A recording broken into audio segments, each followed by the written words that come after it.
আজি পবিত্ৰ বৰদিন তিতাবৰৰ মাধৱপুৰৰ বেবেজীয়া বাপ্তিষ্ট মণ্ডলীৰ উদ্যোগত উদযাপন কৰা হয় পবিত্ৰ বৰদিন। আজি খ্ৰীষ্টান ধৰ্মাৱলম্বী লোকসকলৰ পবিত্ৰ বৰদিন।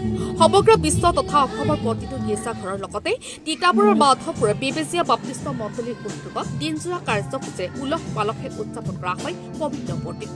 সেই উপলক্ষে পুৱা 10 বজাত বিমল বাৰ্লু আৰু প্ৰেমিকা হৰৰ সভাপতিত্বত অনুষ্ঠিত হোৱা অনুষ্ঠানটোত প্ৰাৰ্থনা গিৰিজী আধৰে লাৱণ্য বাৰ্লুৱে, সম্পাদক উত্তম গোৱালাই আধৰা অনুষ্ঠানটোত অমিত বাৰ্লু, মৃদুস্মিতা তপ্ন, শেৱালী বাৰ্লু, স্বপ্ননীল বাৰ্লু, থিয়েফিল ছয়, নিহাল হেমৰম আদিয়ে বাইবেল শাস্ত্ৰ পাঠ কৰে। গুৱাহাটীৰ বাইবেল শিক্ষক জনি তাঁতীয়ে তেওঁ যীশুখ্ৰীষ্টৰ জন্ম কাহিনীৰ লগত সংগতি ৰাখি সততাৰ ওপৰত বাইবেল শিক্ষা প্ৰদান কৰে। শিশু আৰু মহিলাসকলৰ সাংস্কৃতিক বৰ্ণাঢ্য কাৰ্যসূচীৰে গীৰ্জাঘৰৰ পৰিৱেশ উৎসৱমুখৰ কৰি তোলে। সন্ধিয়া কেৱল কাৰ্যসূচীৰে অনুষ্ঠানৰ সামৰণি মাৰে।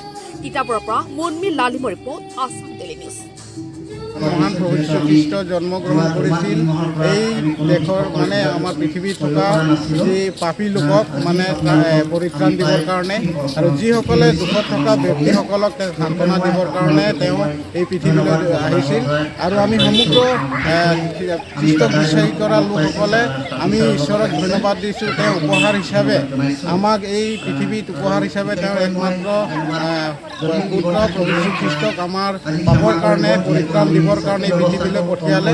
আৰু সমগ্ৰ দেশতে আজি এই শান্তি প্ৰাৰ্থনা, এই দেশত যিসকলে নেতৃত্ব দি আছে, যিসকল নেতাবৰ্গ আছে, যিসকলে এই দেশখন পৰিচালনা কৰি আছে, তেওঁবিলাকক সমষ্টিক জ্ঞান দিবৰ কাৰণে, তেওঁবিলাকক গোটেই দেশখন পৰিচালনা কৰিবৰ কাৰণে এটা শান্তি প্ৰাৰ্থনা, আমি আজিৰ দিনটোত শান্তি প্ৰাৰ্থনা কৰিবৰ কাৰণে সকলোৱে একত্ৰিত হওঁ।